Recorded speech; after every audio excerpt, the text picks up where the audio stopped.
Hello la compagnie. Et voilà, ça fait un petit moment que j'ai pas posté de vidéo sur YouTube, parce que je suis très actif sur TikTok, donc il faut suivre un petit peu.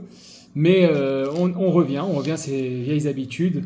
On va aujourd'hui discuter d'une histoire qui m'a un peu enquiquiné, c'est la parasha de Vaïgash qu'on vient de lire ce Shabbat, parce que l'histoire, elle est extraordinairement belle, extraordinairement puissante, mais en même temps, ça cache forcément quelque chose de plus grand.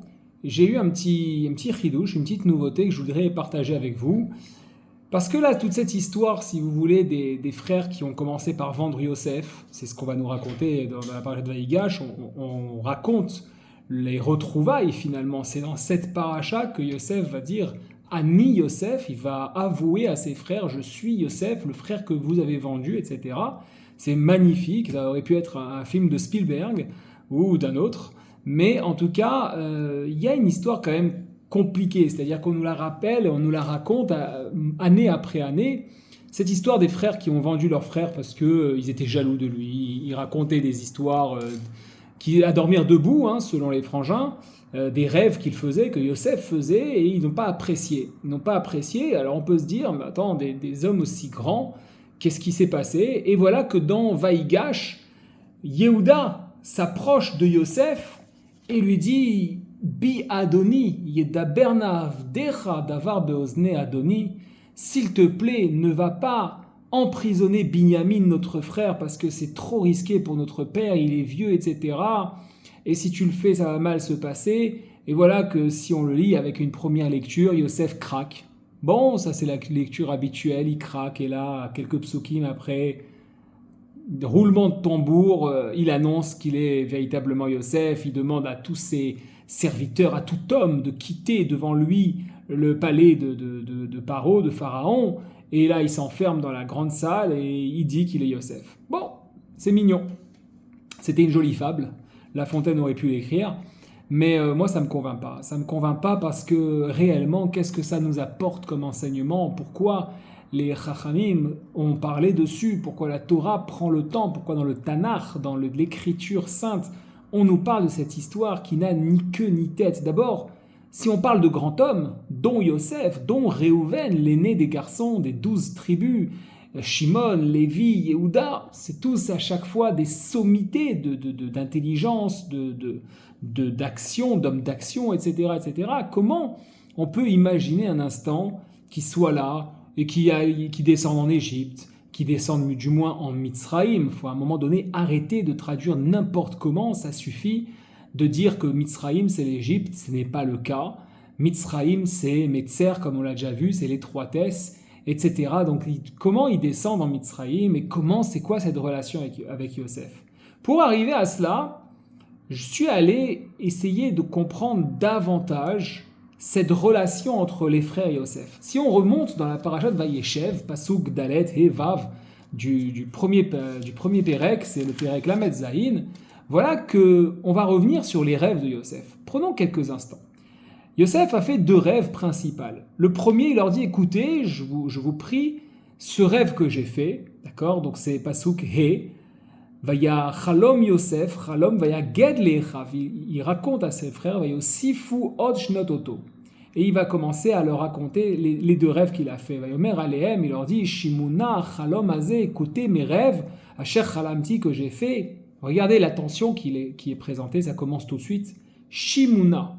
Shimuna Rabotai Dayamim Mumchim. C'est l'appel que l'on fait avant Rosh Hashanah lorsqu'on veut, le texte qu'on lit avant Rosh Hashanah pour annuler les vœux. D'accord? Les hommes font ce texte-là pour annuler les vœux. On appelle Rabotai, nos maîtres, Shimuna, entendez-moi. Donc c'est déjà une manière d'avoir écrit cette phrase qui est particulière de la part de Yosef. Shimuna. Il interpelle ses frères, il leur demande d'être attentifs au message. Et qu'est-ce qu'il lui dit? Veine anachnu me'almim ulamim betoch hasadeh. Voilà que nous étions un ensemble de branches de blé. Et on connaît l'histoire. Il y a eu ma branche à moi, toute seule, qui vaut rien. Elle s'est dressée. Et vous, toutes vos branches de blé, tous vos épis de blé du moins, se sont courbés, se sont prosternés.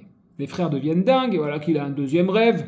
Le rêve, c'est que j'ai fait encore un rêve, et voici que c'est le soleil, la lune et 11 étoiles qui se prosternent devant moi. Donc on a ici 2 rêves. La question qui se présente, c'est quel est le problème de ces rêves? Pourquoi les frères sont si jaloux?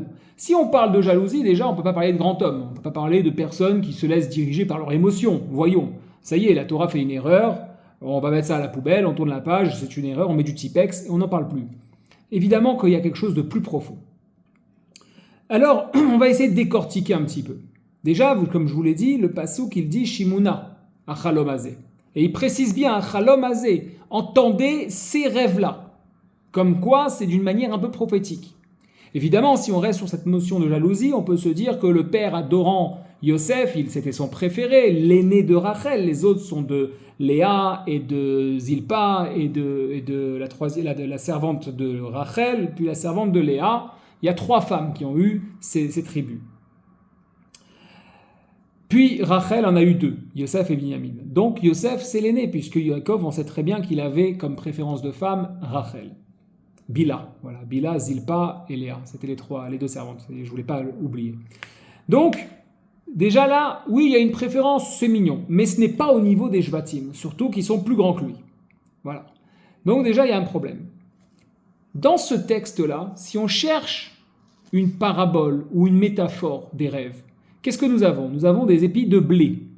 Il y a une branche, celle de Yosef, qui est là, qui se tient droite. C'est-à-dire qu'il ne bouge pas, qui n'est pas influencé par le vent ni quoi que ce soit, par l'ensemble, etc. Et les autres qui se prosternent devant lui. Le blé, c'est quoi à l'époque? Le blé, c'est ce qui permet de manger.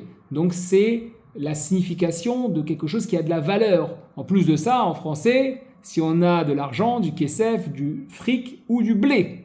Donc ça représente quelque chose de valeur. Et cette valeur se prosterne devant Yosef. Pareil, sur le deuxième rêve, soleil, lune, 11 étoiles, des stars, d'accord, des stars. Les stars se prosternent devant quelque chose de plus fort que représenterait Yosef.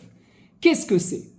Alors, pour essayer de comprendre davantage, on va plus loin et on va essayer de comprendre que Yosef, avant d'arriver dans cette situation, je ne sais pas si vous le savez, mais lui, lorsqu'il se fait vendre par ses frères, il est au courant de rien du tout, puisque les frères le mettent dans le puits, bon, jusque-là d'accord, et puis la caravane d'Ishmaélites passe et il se fait embarquer.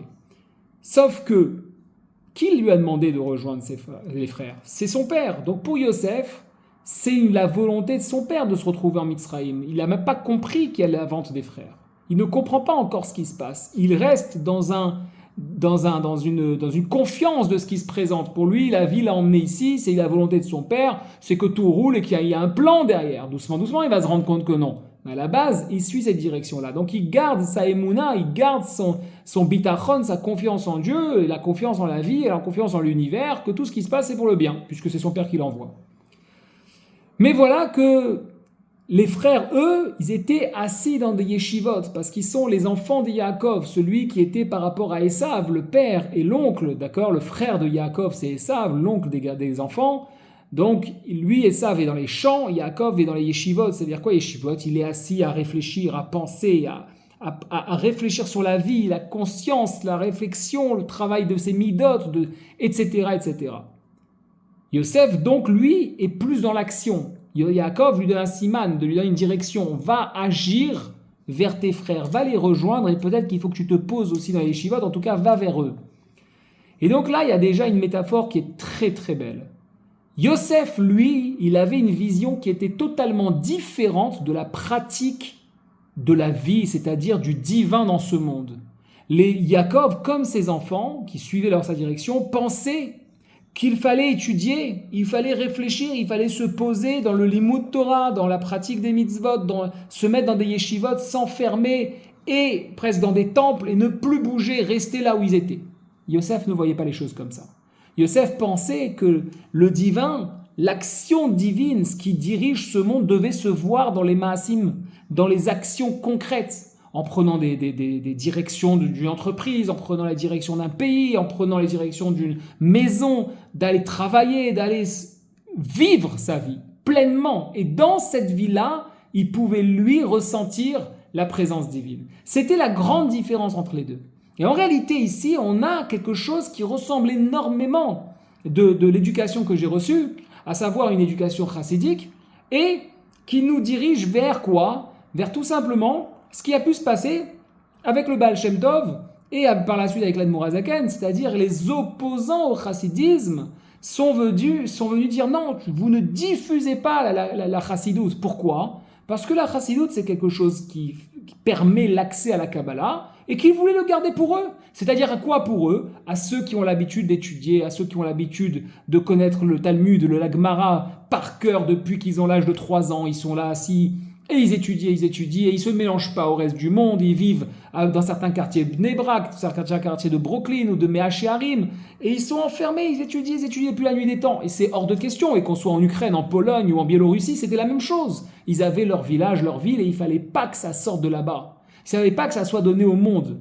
Yosef, lui, au même titre que le Baal Shem Tov ou que l'Admour HaZaken, le Baal HaTanya, celui qui a écrit le Tanya, lui, voyait les choses différemment. Il était temps que le monde entier, dont en priorité les Juifs, puisque c'est nous qui avons cette responsabilité de transmettre le message, il était temps que tout le monde ait accès à ce savoir-là. Dieu n'est pas limité au judaïsme, n'est pas limité aux Hébreux, bien sûr que non. Alors nous, on doit tenir le flambeau, on doit tenir la flamme, celle qui emmène aux Jeux Olympiques jusqu'à la torche générale, d'accord, mais on n'a pas le monopole de toutes les médailles et de toutes les compétitions, et on va pas toutes les gagner, juste on a la responsabilité de tenir la torche jusqu'à allumer, ok, c'est bien, mais ça suffit pas. Ce qui est important, c'est que tout le monde puisse avoir accès, que tous les pays puissent se présenter aux Jeux Olympiques et tenter leur chance de gagner une médaille d'or, d'argent ou de bronze, et que chacun puisse, sous-entendu, vous avez compris l'idée, avoir accès à ce divin. C'est ce que Yosef souhaitait véritablement diffuser, expliquer dès le plus jeune âge de Yosef, 17 ans si je ne dis pas de bêtises, en tout cas il était nahar, il était jeune comme dit le texte, c'est que les choses à un moment donné, ces grands hommes, ces grands épis de blé allaient se courber devant lui, c'est-à-dire que ça n'aurait pas suffi. Ces grandes stars, comme les étoiles, la lune, le soleil, allaient se courber devant quoi? Devant le fait que la Torah devait être disponible à tous, rentrer dans la direction qu'Yosef voulait. Et c'est comme ça qu'il a réussi à prendre la direction du pays le plus puissant du monde, l'Égypte de l'époque. Alors maintenant qu'on a compris ça, on arrive à cette histoire. Vaïgash elav Yehuda. Et nous, on nous dit, voilà que Yehuda il s'approcha de Yosef, Vayomer bi Adoni, il lui dit, s'il te plaît, mon maître. Non, pas du tout. Pas du tout. C'est pas tout à fait ça, puisque la contraction de la phrase vient finir le pasouk en disant Ve'al icha rapecha be'avdecha ki chamocha beparo, que ta colère ne s'enflamme pas contre ton serviteur, sous-entendu contre moi, car tu es comme Paro, comme Pharaon. Cette phrase-là doit nous donner une indication énorme. C'est quoi cette indication? Qu'est-ce que ça veut dire Kikamocha Beparo? Les commentateurs, je regarde un petit peu, je crois que Rashi en parle, mais c'est le Midrash. Il explique que Yehuda voulait lui dire quoi? Il voulait lui dire tu es comme Paro, c'est-à-dire celui qui a pris ma grand-mère, Sarah, pour une nuit et qui a été frappé par la lèpre, il n'a pas pu s'approcher d'elle.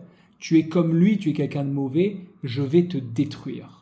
Je vais te détruire, sous-entendu, moi, j'ai cette connaissance, j'ai la Torah, j'ai la connaissance du divin et je sais comment ça fonctionne. Et donc, si tu agis comme il ne faut pas, je vais détruire. Et là, il y a une forme de combat. Vaïgash elav Yehuda, c'est Yehuda se dresse devant Yosef. Mais attention, il ne sait pas que c'est son frère. Là, on est dans une étape où il ne sait pas que c'est son frère. Yosef a un avantage. Il a un ascendant sur Yehuda qui est énorme, sur l'ensemble de ses frères. Yosef a reconnu ses frères, mais ses frères n'ont pas reconnu Yosef. Évidemment, il était un petit peu, on va dire, autour de lui, il était un petit peu pollué par l'environnement, le palais, le style d'habit, etc., etc. Ils n'ont pas reconnu leurs frères. Par contre, les frères, eux, ont gardé cette tenue. C'est-à-dire que quoi? On a une image comme ça où on peut imaginer ces opposants, ces mitnagdim qui sont les opposants à la Kabbalah, à la Chassidut. Eux, on les reconnaît parmi tant d'autres. Ils sont véritablement avec leurs habits noirs, etc., etc. Yosef a un habit un peu plus moderne, mais c'est un juif profond. c'est un juif qui vit la divinité, qui communique avec, qui ne l'a pas oublié. Il n'a pas oublié l'éducation de son père, il n'a pas oublié, il nommera, on l'a vu la semaine dernière, Ménaché, un de ses fils. Pourquoi Ménaché? Parce que Dieu ne lui a pas fait oublier, il lui a fait oublier du moins ses épreuves et la maison de son père, sous-entendu, il lui a fait oublier les mauvais souvenirs, mais il ne l'a pas fait oublier de là où il vient. Yosef a conscience, c'est-à-dire que d'un côté, il dit à Dieu, Ménaché, parce que tu m'as fait oublier mes douleurs et la maison de mon père qui me manque, mais de l'autre côté, je nomme mon fils pour me rappeler tout le temps d'où je viens. Et ça, c'est quelque chose de fondamental. On a ici un message profond d'amour du peuple juif tel qu'il est, fondamental dans tous les détails. C'est-à-dire que les juifs qui est en face de nous, même s'il est en jean, même s'il a une boucle d'oreille à l'oreille, même si je ne sais quoi, on ne sait pas sa profondeur, on ne connaît pas sa connexion avec le divin. Ce n'est pas celui qui a le chapeau, la longue barbe et l'habit noir qui d'emblée a le monopole de la connexion et du savoir de la Torah. Bien au contraire, Yosef, lui, est un homme moderne. Bien sûr, il a sa barbe, bien sûr, il prête attention au respect des lois de la vie, puisque la Torah n'est pas encore donnée, mais il la comprend, il l'a communiquée, il a récupéré ça de son père Yaakov, qui lui a récupéré ça de son père Yitzhak, et l'autre a récupéré celui de Abraham. C'est bien la connexion entre ces grands hommes de Adam Arishon, Noach, Avraham, Yitzhak, Yaakov et les Shvatim, c'est qu'ils n'ont pas perdu la manière de communiquer avec le divin, de le sentir dans ce monde et de l'utiliser, c'est-à-dire de l'employer pour avancer dans leur vie, de savoir quelle direction il faut prendre. Yosef n'a pas perdu ça, il sait où il va. Et là, Yehuda se lève contre cet homme qui paraît rien du tout, qui paraît pas juif, qui paraît car tu es comme Paro, toi qui es pas habillé comme il faut, toi qui a l'habit ne fait pas le moine, mais là l'habit du moine en l'occurrence. Alors toi, je vais te détruire, parce que c'est ce qu'il lui dit. Il est déjà en train de réfléchir avec ses frères, s'il y a un souci. La première fois, il nous a pris notre frère pour aller chercher Binyamin, parce qu'il voulait savoir si on disait la vérité. Il y avait une certaine logique et pas de raison de se battre. Mais là, il y a une injustice. Il y a une injustice, on lui a ramené Binyamin et il veut prendre Binyamin. Ça ne se passera pas comme ça. À un moment donné, lorsque le monde semble s'opposer à la justice, Tzedek, c'est-à-dire ce que représente la Torah, alors la force de la Torah que sont les frères, les Shvatim, qui incarnent profondément cette justice de la vie, sont prêts à détruire l'Égypte. Et ils y réfléchissent par plan, comme dit le Midrash, comment on pourra faire, et même si on y passe, en tout cas on aura détruit une grosse partie, et ça, ils ne s'en sortiront pas vivants. Et là, Yosef comprend que c'en est trop. Yosef comprend qu'il va falloir montrer aux frères que finalement, malgré qu'ils aient l'habit, malgré qu'ils aient entretenu cette connaissance et qu'ils l'aient vraiment gardée jusqu'au bout, ils ont une forme d'opacité qui fait qu'ils ne voient plus qui est leur frère. À tel point que nous dit le commentateur que Yosef a dû montrer sa mila pour confirmer aux frères, tellement ils étaient paniqués. Quand il dit Ani Yosef, ils sont paniqués, ils y croient pas. Mais non, c'est pas possible, c'est une blague. Pas lui, ce qui va non seulement être notre frère reconnu, mais être un grand homme, le maître du monde finalement, le maître de l'Égypte. À l'époque, l'Égypte antique, c'est être le maître du monde. Et en plus, il viendrait jusqu'à nous sauver parce que c'est la famine.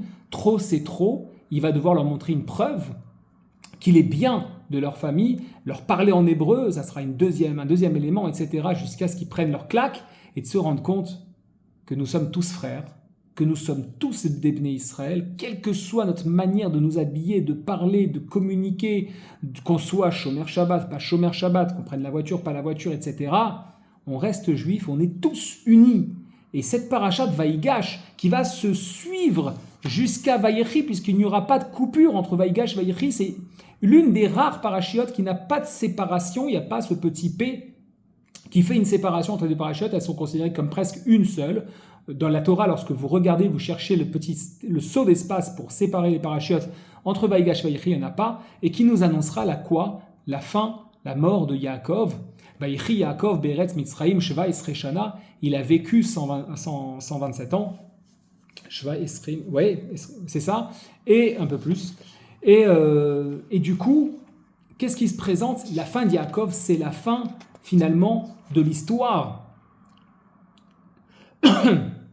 L'histoire de quoi? 747 ans, pardon, il fallait juste quand même que je vérifie, c'est l'histoire de la transmission. Yaakov, c'est celui qui s'appelle Israël. C'est le premier qui est là pour transmettre, j'ai envie de dire, la Torah en elle-même, c'est-à-dire celui qui a le mode d'emploi pour le connaître, pour reconnaître le divin à chaque étape. Il laisse ses enfants, il laisse ses Shvatim, il laisse aussi Yosef, qui sera un des Mashiach, il laisse Binyamin aussi.